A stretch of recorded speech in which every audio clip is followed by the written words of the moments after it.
Bonjour et bienvenue, que tu viennes de découvrir la chaîne ou que tu sois déjà passé par ici.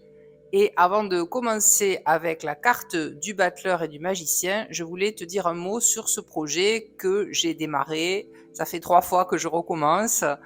Et c'est vrai que j'ai décidé d'étudier les 78 cartes du tarot une par une en les regardant à travers deux systèmes que j'adore, le tarot de Marseille et le tarot Rider-Waite-Smith.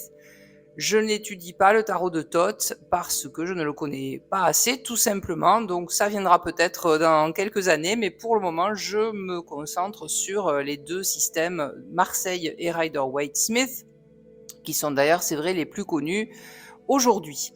Alors, je ne vais pas chercher à comparer pour dire lequel est mieux, mais à voir comment les symboles se transforment d'un jeu à l'autre, ce qu'ils révèlent quand on les regarde ensemble et ce qu'ils racontent sur notre façon de lire, d'interpréter et parfois de vivre. Donc, ce ne sera pas une lecture rapide ou technique. J'ai envie de prendre mon temps, de faire ça à ma façon, avec de la symbolique, un peu de réflexion, des références et aussi quelques anecdotes personnelles que je vais saupoudrer de temps en temps dans la vidéo. Bref, si tu aimes les vidéos un peu longues, passionnées, où on prend le temps de regarder ce que les images ont à nous dire, tu devrais te sentir bien ici.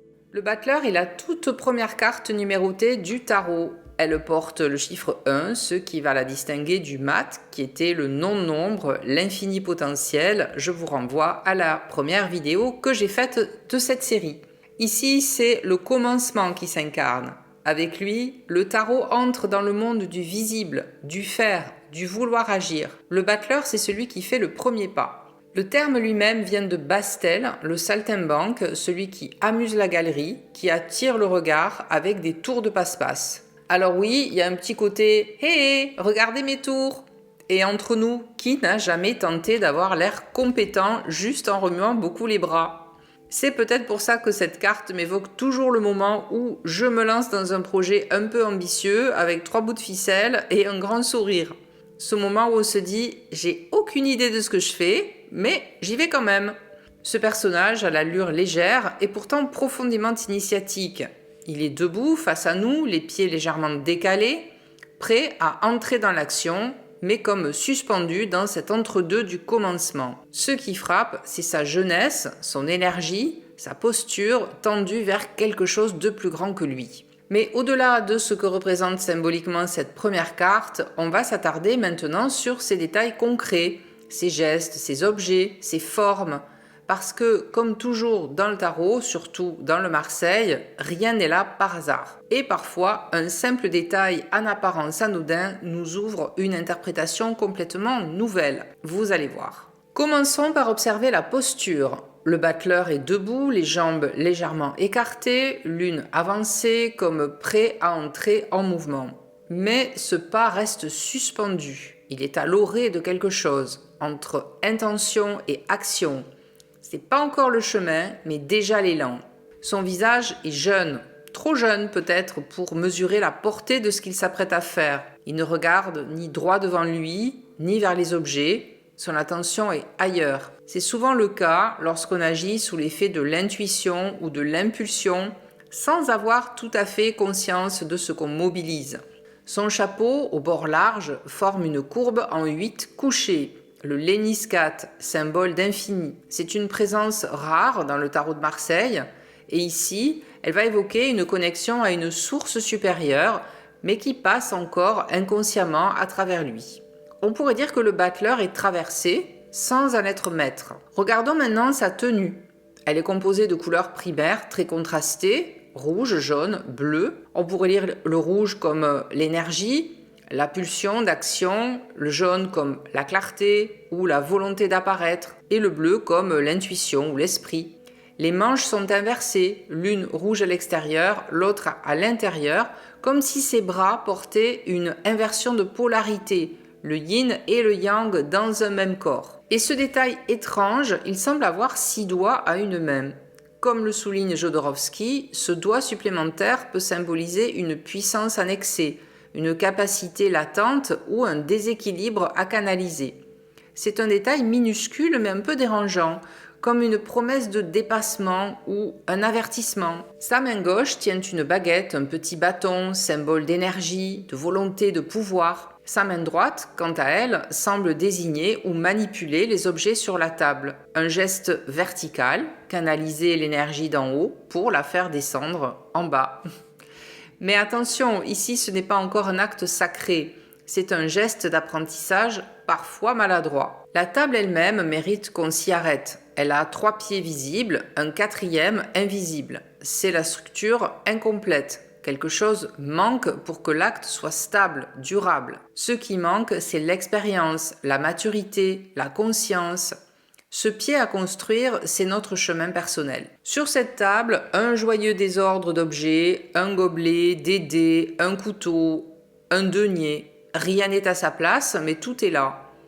Est-ce que ce sont des outils ou des restes d'un jeu de rue? Jodorowsky voit ici les suites mineures en gestation, la coupe, l'épée, le bâton, le denier. Des symboles d'éléments non encore unifiés. Yoav Bendov y lit une forme de créativité brute, pas encore canalisée. Ce que moi j'y vois un atelier d'expérimentation, comme une table d'artiste ou de bricoleur du dimanche, pas très nette, mais chargée de possibles. Et puis, il y a les couleurs dominantes, rouge, jaune, bleu. On les retrouve dans les vêtements, le décor, les objets. Elles évoquent une dynamique primaire, presque enfantine. Rien de subtil ici, mais tout est vibrant. Enfin, un détail que j'aime, le fond neutre. Il n'y a rien autour de lui, aucun paysage, aucun arbre, aucun mur, sauf cette petite touffe de végétation à l'arrière-plan. Donc le battleur est dans un espace mental ou symbolique, un non-lieu. C'est le commencement, l'avant de tout récit, le vide fertile, ce moment où rien n'est encore décidé. Ce qui me touche toujours dans cette carte, c'est cette tension entre maîtrise et naïveté. Il tient un objet dans sa main gauche, un bâton ou une baguette. C'est peut-être le prolongement de sa volonté, une première tentative pour agir sur le monde. De l'autre main, il semble attirer notre attention sur la table, comme pour dire « Hé, regarde ce que j'ai !» ou ce que je peux faire croire que j'ai. Et je dois dire que cette ambiguïté-là, je la connais bien. Elle m'accompagne souvent dans mes projets. Est-ce que je sais ce que je fais? Non, pas toujours. Est-ce que je le fais quand même? Oui, absolument. Il y a de la magie, oui, mais aussi de la supercherie possible. Comme le dit Jodorowsky, le battleur peut être un initié ou un tricheur. L'ambiguïté est totale. C'est un passage obligé, une figure de seuil. Comme le souligne Yoav Bendov, il se tient entre deux mondes, celui de l'ignorance et celui de la conscience, celui de l'enfance et celui de l'initié. Le battleur ne sait pas encore tout ce qu'il est capable de faire. Il agit avant de comprendre, il avance avant de douter, et dans un tirage, cette carte peut évoquer un nouveau départ, une envie de créer, un moment où tout est là, mais rien n'est encore structuré. C'est aussi une carte qui nous rappelle que trop d'envie peut virer à l'agitation. On veut faire 1000 choses, on commence tout, on ne termine rien. Comme un battleur qui aurait bu trop de café, tu vois le style. Comme l'écrit Chris Hadar, le battleur touche à tout, croit pouvoir tout faire, mais il ne sait pas encore choisir. Ce moment exact où l'élan est là, l'intention est noble, mais le chemin reste flou. Moi, je l'ai connu souvent. Et parfois, c'est ce flou qui nous pousse à avancer justement parce qu'on ne sait pas encore où on va, mais on y va. Changement de décor, changement de style. Avec le magicien du Rider-Waite-Smith, on quitte le désordre charmant du battleur marseillais pour entrer dans une version, disons, plus structurée du pouvoir personnel. On sent tout de suite que ce magicien sait ce qu'il fait. Il est centré, il est aligné, il est maître de sa scène et honnêtement un peu impressionnant. Là où le battleur agit sans trop savoir, le magicien sait ce qu'il veut manifester. Il est debout, droit comme un i, au centre d'un jardin luxuriant, une main levée vers le ciel, l'autre pointée vers la terre. Le geste est net, précis, symbolique. C'est le fameux As above, so below.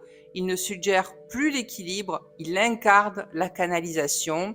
C'est le personnage de la mise en acte. Et comme toujours, ce sont les détails qui parlent le plus fort. Alors regardons ensemble cette carte en profondeur pour voir comment chaque élément vient renforcer ce que ce personnage dégage.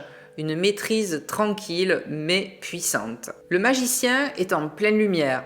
Pas d'ombre, pas de tension, il se tient debout sur un sol clair, entouré de fleurs, dans un espace qui ressemble à un jardin rituel, à la fois sacré et parfaitement ordonné. Il est au centre, à la croisée des forces, son corps est l'axe qui relie le haut et le bas. Regardons ses mains. Sa main droite tient un bâton, une baguette en fait, tendue vers le ciel. Sa main gauche pointe vers la terre. Ce geste iconique, as above, so below, est au cœur de nombreuses traditions hermétiques. Il signifie « je reçois d'en haut, je transmets en bas ». Et contrairement au battleur, ici le geste est conscient. Rachel Pollack insiste sur le fait que le magicien sait ce qu'il fait. Il est un agent volontaire de la transformation. Au-dessus de sa tête, la lemniscate, symbole d'infini, elle est parfaitement dessinée, centrée, intégrée. Il ne la porte pas comme un accessoire flottant, c'est une auréole mentale, un signe de maîtrise du potentiel spirituel. Juste devant lui, la table, elle est solide, stable, classique. On est bien loin de l'instabilité marseillaise. Sur cette table, les 4 objets fondamentaux du tarot, la coupe, le bâton, le denier et l'épée. Ils sont clairement visibles, soigneusement disposés. Emmanuel Iger note que là où le battleur possède sans comprendre, le magicien connaît et mobilise. C'est une différence fondamentale. Ici, chaque outil est un élément maîtrisé, pas un accessoire décoratif. Ses vêtements aussi sont signifiants. Il porte un manteau rouge, symbole d'action, de volonté. Sous ce manteau, une tunique blanche, symbole de pureté d'intention. Ce contraste vestimentaire est une allégorie visuelle. Volonté dans l'action, clarté dans la vision. Ce que j'adore dans cette carte, c'est qu'elle donne presque envie de faire un plan stratégique pour sa journée, avec des fleurs, un hôtel et une baguette magique. C'est le planeur 2.0 version ésotérique. Autre détail essentiel, le jardin. Autour de lui poussent des roses rouges et des lys blancs. 2 symboles fondamentaux, le désir et la pureté, le feu et l'eau, la passion et la foi. Même les plantes sont alignées. Et je dois dire que ce genre de carte, moi, elle me parle et elle m'agace un peu parce que elle me rappelle ce moment où on se dit, tu vois, si tu t'organisais un peu mieux, toi aussi tu pourrais manifester ta vision. Oui, mais moi j'ai pas de jardin comme celui du magicien et je n'ai encore moins de lys blancs malheureusement. Enfin, le fond jaune vif, typique du Rider-Waite, évoque la conscience, la clarté, l'illumination mentale. C'est une carte sans confusion, le magicien est là pour faire, il ne doute pas. C'est justement cette confiance tranquille qui m'a longtemps un peu intimidée. Il semble toujours prêt, sûr de lui, inspiré. Mary Greer le décrit comme l'archétype du jeune adulte créatif, capable de persuasion, de leadership, d'autonomie totale, celui qui n'a besoin de personne parce qu'il a déjà tout en lui. Mais elle nous rappelle aussi que trop de confiance mal orientée peut faire basculer cette figure vers la manipulation, l'agitation sans fondement ou le « ouais, je brille donc j'ai raison ». Ça vous rappelle quelqu'un ? Moi oui, mais je ne vais pas citer qui que ce soit, je vais rester poli. Dans un tirage, le magicien peut être très encourageant. Il annonce un moment où l'on peut passer à l'action avec efficacité, où l'intuition et les moyens sont alignés. Il nous pousse à sortir du flou pour poser des actes clairs. Mais si l'on tire cette carte à l'envers ou dans un contexte brouillé, elle peut aussi signaler trop de contrôle, de l'imposture ou le syndrome du faux expert. Ce que j'aime retenir de cette carte, c'est cette phrase d'Emmanuel Iger « Avoir une idée ne suffit pas, il faut aussi vouloir la faire vivre ». Et c'est exactement ça. Le magicien est celui qui n'attend pas que ce soit parfait, il fait avec ce qu'il a, mais il le fait vraiment. Nous allons maintenant synthétiser ce que nous avons vu de ces 2 cartes pour vraiment les comparer, voir les points communs et les différences. Donc d'un côté, le battleur, un jeune homme coloré, entouré d'un désordre joyeux entre foire de village et laboratoire d'alchimistes débutants. De l'autre, un prêtre des éléments, parfaitement aligné, officiant dans un jardin quasi paradisiaque. L'un est encore dans l'élan du possible, l'autre a déjà posé ses fondations. Entre le battleur et le magicien, il y a un monde. Et pourtant, ils parlent de la même chose, le pouvoir d'agir. Le battleur tente, cherche, bricole. Il ne sait pas encore ce qu'il veut, mais il sent qu'il peut. Il touche à tout, il commence 100 choses à la fois, quitte à ne rien finir. C'est le prototype du créatif dispersé, mais il est en vie, en mouvement, et c'est déjà énorme. Ses outils sont là, mais il ne les reconnaît pas encore pour ce qu'ils sont. Il manipule sans mode d'emploi. Il incarne le chaos fertile. Le magicien, lui, sait. Il a nommé les éléments, il les a posés sur la table. Il ne joue plus, il officie. Ce qu'il fait est délibéré, concentré, chargé d'intention. Il est le canal entre les plans, une figure hermétique par excellence. Là où le battleur improvise, le magicien structure. Là où l'un commence dans le flou, l'autre pose un acte clair. Mais ce serait trop simple de les opposer comme l'amateur au professionnel, car tous deux sont des seuils. Le battleur, c'est le seuil de l'incarnation, la première prise de conscience d'un potentiel. Le magicien, c'est le seuil de la manifestation, le moment où le potentiel devient geste. L'un dit « je pourrais », l'autre dit « je vais ». Sur le plan symbolique, leurs gestes parlent d'eux-mêmes, le battleur montre plus qu'il ne fait. Sa main lève un objet sans qu'on sache s'il va s'en servir ou simplement l'agiter pour distraire.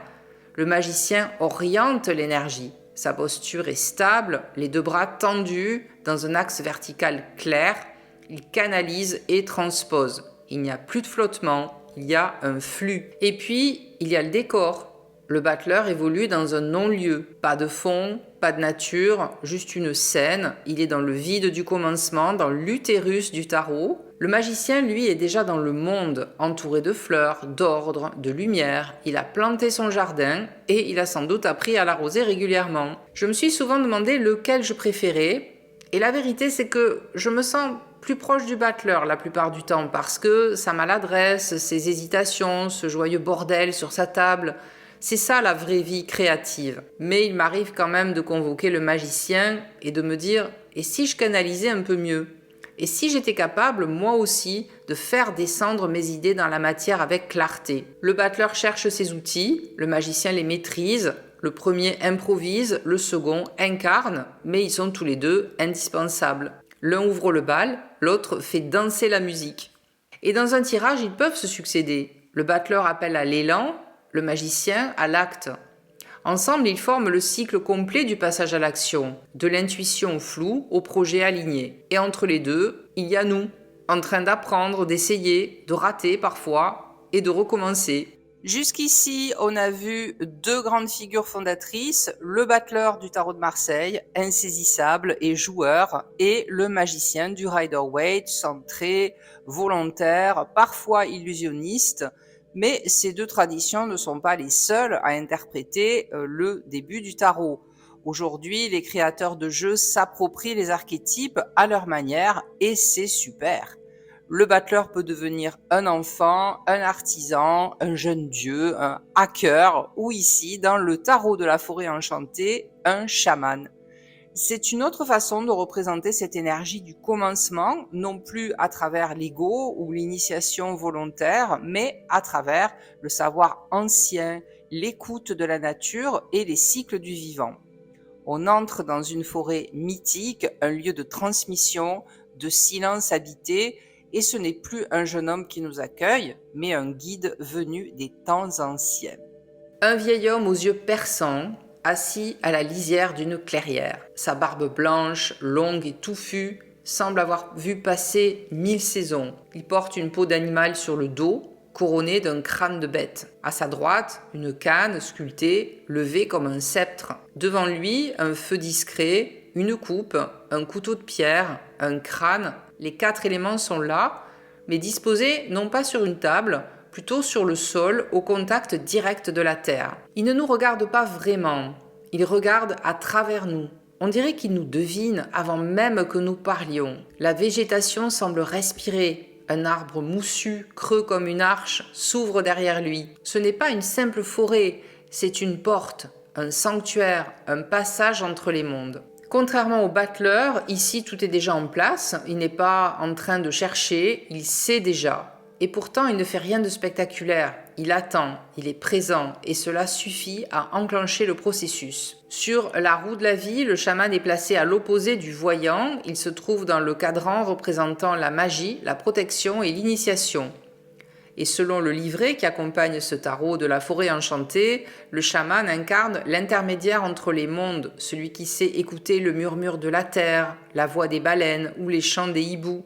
Il reconnaît les signes que les plantes ou les animaux laissent derrière lui. Il observe le monde vivant, non pas comme un décor, mais comme un langage. Ce n'est pas un débutant, c'est un passeur d'expérience. Mais ce qu'il transmet n'est pas théorique. Il ne rationalise pas, il enseigne par le vécu, par la lenteur, par le lien intime avec le vivant. Le chaman pratique sa magie avec intention. Il étudie les habitudes des créatures sauvages, il comprend les modifications climatiques, il remercie les arbres. Le livret évoque aussi un élément fondamental, la place juste.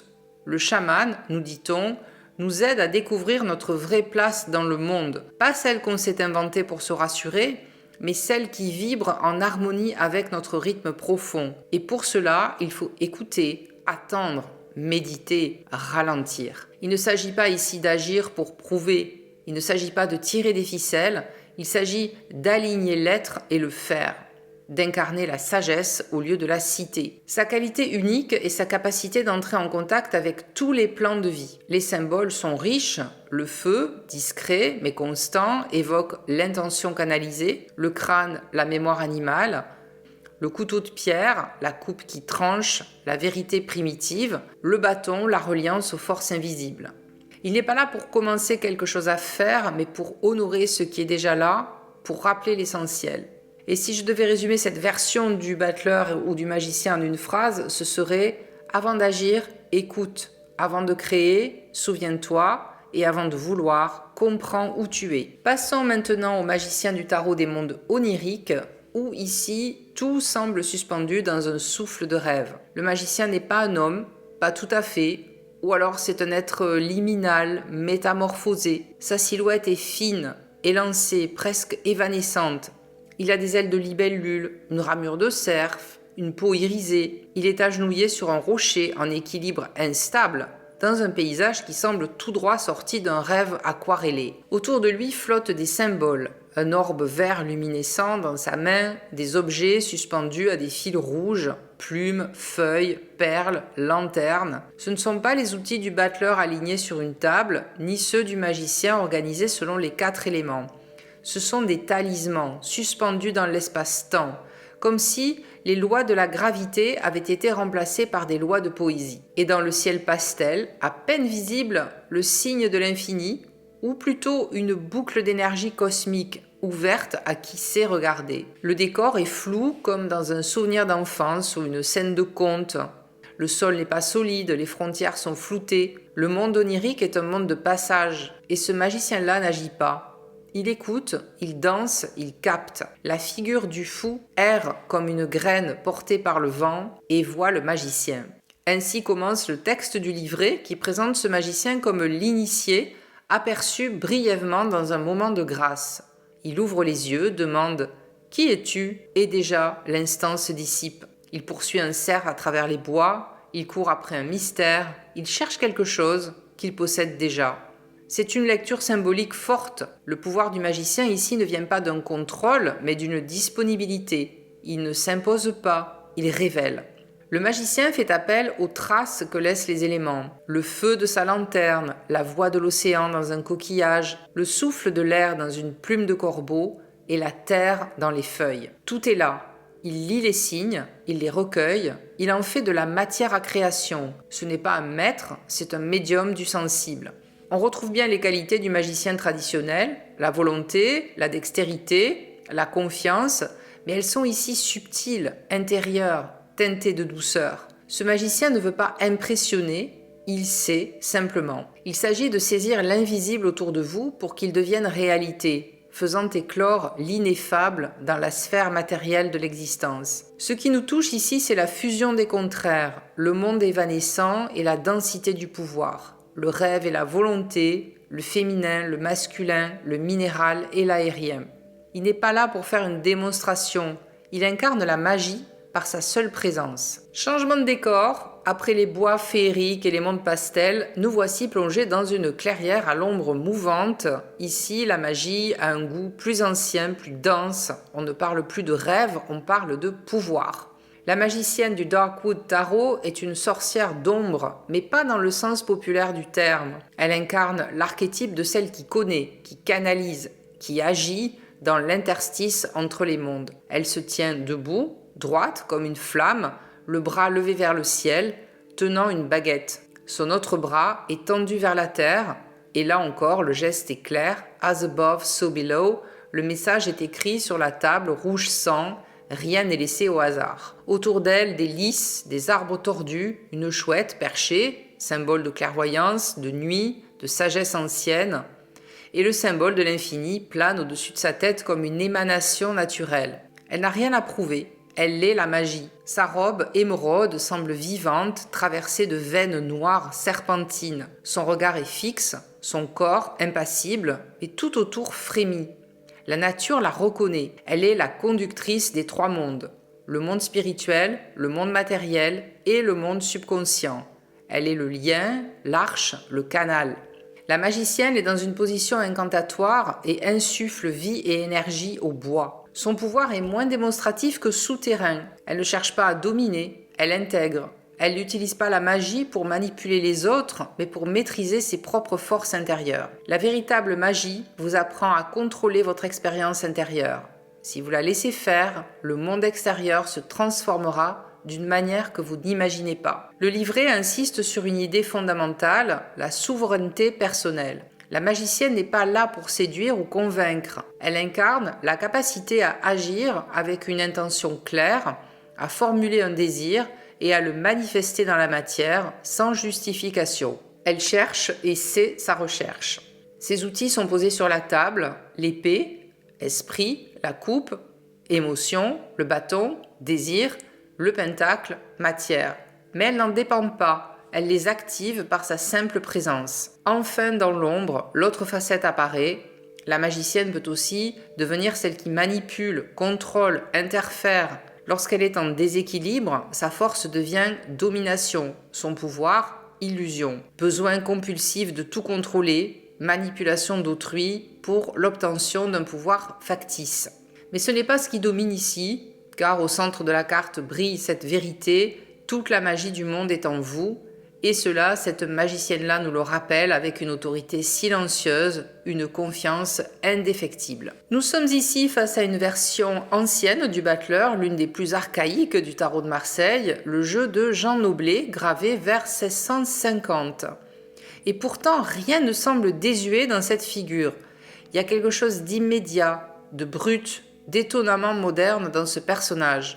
Il est à la fois un homme, un enfant, un joueur de rue, un initié déguisé. Il est tous les commencements à la fois. Le battleur est ici représenté de profil, tourné vers la gauche, et ce simple détail suffit à l'inscrire dans un rapport au passé. Il regarde d'où il vient, avant même de choisir où il va. Il n'est pas en train de foncer dans l'avenir, il est dans l'instant suspendu qui précède l'action. Sa table, encore une fois à 3 pieds, nous parle d'un monde en devenir. Une structure qui tient debout malgré son incomplétude. Ce qu'il manque, c'est nous qui devons le compléter, par l'expérience, par la conscience, par le choix. Sur la table, les objets sont peu nombreux, peu détaillés, mais hautement symboliques. Un gobelet renversé, un couteau, 2 petites boules ou pièces, et dans sa main, ce qui pourrait être un bâton ou une baguette. Leur désordre suggère une alchimie en devenir, une potentialité brute. Ces objets n'ont pas encore reçu leur nom. Ce sont les formes embryonnaires des arcanes mineurs. Ils sont là comme les premières lettres d'un alphabet qu'il va falloir apprendre à lire. Ils portent un chapeau disproportionné dont la boucle figure une lémiscate déguisée. Moins nette que dans le Rider-Waite, plus instinctive, c'est une idée d'infini, mais encore mal dégrossie, une conscience cosmique qui ne sait pas encore qu'elle en est une. Et il y a cette touche étrange, propre au style de Jean Noblet, un pied difforme, plus long que l'autre, et une main droite hypertrophiée, comme si l'action allait trop vite pour le corps. Ces distorsions ne sont pas des maladresses, elles sont là pour signifier l'excès du possible, le déséquilibre fertile de tout commencement. Ce battleur n'est pas un personnage rassurant, il n'est pas encore aligné, mais c'est précisément cela qui le rend vivant. Il est dans l'avant, dans le peut-être, dans le presque. Et contrairement à d'autres versions plus modernes, ici il ne canalise pas, il ne manifeste pas, il ne guide pas, il explore, il essaie, il joue, dans le sens profond du terme, il fait jouer les forces du monde à travers lui. Nous voici maintenant en compagnie du magicien du Pastoral Tarot. Alors vous allez imaginer une journée d'été, baignée de lumière douce. Une femme, peintre dans un champ sauvage, s'est installée face à un paysage paisible au bord de la rivière Connecticut. Pas de table couverte d'objets cette fois, son hôtel c'est le chevalet. Ses outils, des pinceaux, une palette, de l'eau. La baguette devient ici le pinceau tendu vers le ciel, captant l'inspiration. Le glaive, un couteau à palette précis comme un scalpel. La coupe, son petit récipient d'eau claire. Et le denier, un médaillon pentagramme posé non loin, ou peut-être ce parapluie orné de fleurs, planté à ses côtés pour filtrer les rayons du soleil, ce qui protège, éclaire et encadre l'acte magique. Autour d'elle, tout vibre de vie et de paix. Le chant des oiseaux, les arbres, comme des piliers d'un temple vivant, une profusion de fleurs des champs, et ce détail discret mais chargé de sens, une pie perchée dans les branches. Oiseau intelligent et messager dans de nombreuses traditions, la pie noire et blanche rappelle la dualité et l'union des contraires. Ombre et lumière, pensée et action, idée et matière. Cette carte incarne un magicien au féminin, ancré dans une pratique artistique consciente. Ce n'est pas une figure théâtrale, mais une artiste du quotidien, concentrée, recueillie, totalement engagée dans son œuvre. Comme le dit le livret, She holds her paintbrush aloft as she concentrates and channels her creative energy. Donc elle tient son pinceau comme si elle se concentrait et qu'elle canalisait son énergie créative. Donc l'énergie circule à travers elle. Elle ne la possède pas, elle la sert. Le Pastoral Tarot insiste sur cette idée. Le magicien ici est un canal de l'inspiration divine vers une forme concrète. Il débute avec des idées inachevées, des esquisses intérieures, et à travers l'attention portée aux gestes, à la lumière, aux détails, il les transforme en une vision manifeste. Ce n'est pas l'ego qui agit ici, mais un single-minded purpose, une dévotion entière à la création, à l'image même de l'art comme prière ou offrande. Dans une lecture, le livret nous rappelle que chacun peut produire de la magie lorsqu'il dirige son attention, ses dons et ses intentions avec clarté. Lorsqu'on est engagé dans son projet totalement et avec confiance, on sait que ce qu'on crée sera vraiment unique à nous et qu'on pourra le partager avec le monde. Autrement dit, la magie est dans l'acte, pas dans le spectacle. Elle est dans la manière dont tu t'investis dans ta création, quelle qu'elle soit, écrire, jardiner, construire, cuisiner, soigner. Ce que tu fais de tout ton être devient un pont entre le ciel et la terre. Après l'élan bucolique et lumineux du Pastoral Tarot, où le magicien s'incarne en une artiste concentrée sur sa toile, nous entrons dans une toute autre ambiance, une atmosphère gothique, mystérieuse, presque à la Tim Burton. L'univers du Dark Mansion Tarot change les règles du jeu. Ici, la magie est celle de l'alchimiste, du savant un peu fou, du génie excentrique enfermé dans son atelier. La lumière change, le silence se densifie. Bienvenue dans l'antre du magicien version steampunk. Sur la carte, un homme aux cheveux ondulés et à la barbe soignée, savant ou illusionniste, on ne sait pas trop. Il se penche avec intensité sur son établi, des lunettes d'opticien juchées sur le nez, il observe un objet avec une loupe, concentré, comme s'il cherchait à percer le secret du réel. Tout autour de lui, engrenages, leviers, fioles, tubes, machines aux fonctions mystérieuses, instruments de précision. Le décor regorge de détails mécaniques et de curiosités pseudo-scientifiques. Sur la table devant lui, les 4 symboles des arcanes mineurs sont subtilement représentés. Une épée, une pièce, une coupe en verre, un bâton sculpté, mais ici réinterprétés comme des outils de laboratoire, ancrés dans un monde de science expérimentale. Le cadre de la carte est orné d'arabesques métalliques et de petits crânes, rappelant l'esthétique victorienne sombre du tarot tout entier. Le magicien du Dark Mansion Tarot est un archétype de l'intellect mis au service de l'invisible. Ce n'est plus le battleur joyeux ou le jeune initié, c'est un homme mûr, obsédé par la compréhension des lois cachées de l'univers. Il canalise la magie non pas dans un rituel chaman, mais dans l'acte de comprendre, fabriquer, transformer. Il incarne la science occulte, celle qui oscille entre raison et intuition. Ce personnage nous parle de discipline mentale, de volonté focalisée, mais aussi de recherche intérieure. Son isolement suggère qu'il ne dépend de personne. Il sait, il expérimente, il affine ses méthodes. Il a dépassé l'excitation de la découverte pour entrer dans une forme de maîtrise méthodique, parfois obsessionnelle. Et pourtant, derrière cette façade rigoureuse, quelque chose d'inattendu affleure, une forme d'émerveillement, presque enfantin, dans la façon dont il scrute chaque phénomène. C'est là qu'habite la magie. Dans ce mélange de rigueur et de fascination, ce magicien-là ne fait pas des tours. Il cherche le secret du feu sacré, le point de bascule entre matière et esprit. Ce magicien-là ne vous dira pas quoi faire. Il vous dira « observe, cherche, recommence ». Il ne brandit pas sa baguette, il ne lève pas les yeux au ciel, il crée dans l'ombre, il affine l'invisible. Et s'il vous attire, ce n'est pas pour briller, mais pour vous rappeler que la vraie magie demande du temps, du silence et beaucoup de concentration. Chaque magicien que nous avons croisé jusqu'ici, le chaman des forêts, le jeune initié des mondes oniriques, la sorcière souveraine du Darkwood Tarot, l'artiste du Pastoral Tarot ou encore le savant du Dark Mansion, nous offre un fragment unique de ce qu'est véritablement cet arcane, une force d'initiation. Qu'ils viennent du passé mythique, du rêve, de la tradition ou d'un laboratoire à vapeur, ils nous rappellent toujours la même chose. Il y a un moment où il faut se lever, canaliser ce qu'on sait, ce qu'on sent, ce qu'on espère et oser faire. Et ce moment, c'est maintenant. Et vous, où en êtes-vous dans votre propre processus de création ?